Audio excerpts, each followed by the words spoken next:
আমাদের বাঙালির রান্নাবান্নার ঐতিহ্যকে ধরে রাখতে গেলে চিংড়ি মাছের মালাইকারি তো একবার খেতেই হবে। তো আজকে আমি যেভাবে চিংড়ি মাছের মালাইকারি বানালাম সেটাই দেখাচ্ছি, দেখে নাও। প্রথমে চিংড়ি মাছটাকে ধুয়ে পরিষ্কার করে নিলাম, তারপরে হাজব্যান্ডকে বললাম নারকেলটা ফাটিয়ে দাও, আর জলটা দিলাম। মাম্মামকেও খেতে খুব ভালোবাসে। তারপরে আমি নারকেলটা কবজা করে নিয়ে চলে এলাম সোজা রান্নাঘরে। তারপরে সেখান থেকে নারকেল বের করে মিক্সিতে পেস্ট করে এইভাবে দুধ বার করে নিলাম। তারপরে একটা পেস্ট বানিয়ে নিলাম। আদা, রসুন, পেঁয়াজ, টমেটো আর অল্প কিছু কাজু বাদাম পরিমাণ মতো নিয়ে পেস্ট করে রেখে দিলাম। তারপরে কড়াইতে তেল বসালাম। অবশ্যই গ্যাসটা জ্বালিও, ভুলে যেও না আবার। মজা করলাম, যাই হোক।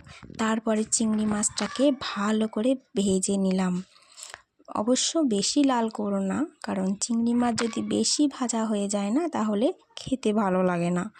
তারপরে এরকমভাবে হালকা হাতে নেড়ে চেড়ে ভেজে চিংড়ি মাছটাকে তেল থেকে ছেঁকে ছেঁকে তুলে নিতে হবে। তারপরেই তো আসল খেলাটা, মানে একদম জাস্ট জমে গিয়েছিল আজকে। ফোড়নে দিলাম গোটা গরম মশলা, তেজপাতা। ভালো করে ফোড়নটা একটু নেড়ে চেড়ে নিয়ে সোজা পেস্টটা দিয়ে দিলাম তেলের মধ্যে। তারপরে সুন্দর করে নেড়ে নেড়ে ভাজলাম। তারপরে লবণ, হলুদ, ধনে গুঁড়ো, জিরে গুঁড়ো দিয়ে ভালো করে নাড়াচাড়া করলাম। লাস্টে দিলাম একটু কাশ্মীরি লঙ্কার গুঁড়ো লাল হওয়ার জন্য, আর স্বাদ মতো একটু ঝাল, যে যেরকম ঝাল খাবেন। আমার মাম্মাম তো ঝাল খেতে ভালোবাসে না, কারণ ও ছোটো, তাই একটু ঝালটা কম দিলাম। আর এরকম তেল ছেড়ে যাওয়া পর্যন্ত সেটাকে নেড়ে নেড়ে কষাতে হবে।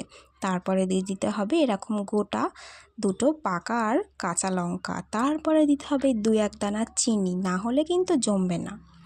তো তারপরে দিয়ে দিলাম এই ভাজা চিংড়ি মাছটা, দিয়ে কিছুক্ষণ মতো একটু কষাতে হবে। কষানোর পরে দেখবে চিংড়ি মাছটা একদম মাখো মাখো হয়ে যাবে মশলার সঙ্গে।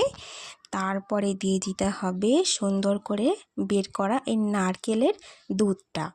এইটা দিয়ে দেওয়ার পরে রান্নার যে কালারটা আসবে, উফ, এটা সামনের থেকে যারা দেখবে তারাই বুঝতে পারবে।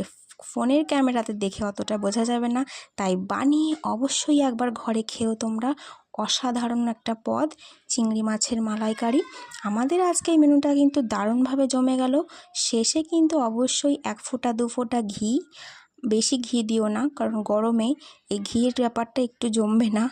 অল্প দিতে হবে ঘি, আর একটু গরম মশলার গুঁড়ো দিয়ে এইভাবে মাখো মাখো করে নামিয়ে নিতে হবে চিংড়ি মাছের মালাইকারি।